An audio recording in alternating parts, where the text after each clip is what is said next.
Let's take a look at what's going on in the world now.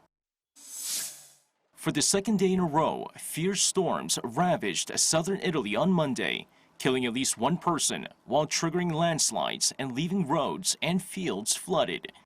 According to emergency services, the body of a 67-year-old man was recovered from a citrus grove far from where he was last seen after his car got hit by rising waters and mud. Authorities say his wife is still missing. According to the country's weather officials, parts of Sicily and Calabria were slammed by a rare Mediterranean hurricane known as Medicane, with winds of up to 120 kilometers per hour predicted.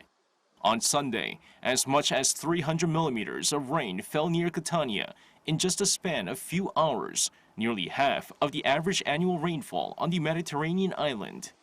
The strong hurricane prompted schools to be closed in a number of towns and cities, while dozens of flights were diverted from the area, with ferry links between the southern islands forced to be cancelled.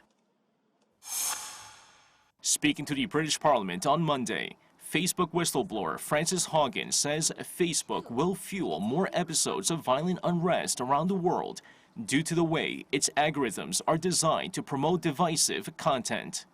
One of the things that happens in aggregate is the algorithms take people who have very mainstream interests and they push them towards extreme interests. You can be someone center left and you'll get pushed to radical left. You can be center right, you'll get pushed to radical right. The former product manager on Facebook's civic misinformation team said the social media giant saw safety as a cost center, lionizing a startup culture where cutting corners was a good thing, while it was making hate worse. Her comments come as Facebook CEO Mark Zuckerberg earlier this month slammed accusations that the company deliberately pushes content that makes people angry for profit, calling it illogical. Documents released to the U.S. Securities and Exchange Commission and the Congress by Haugen showed that Facebook hadn't hired enough workers who possessed both the language skills and knowledge of local events needed to identify questionable posts from users in a number of developing countries, alleging such actions amplify extremely divisive and polarizing content.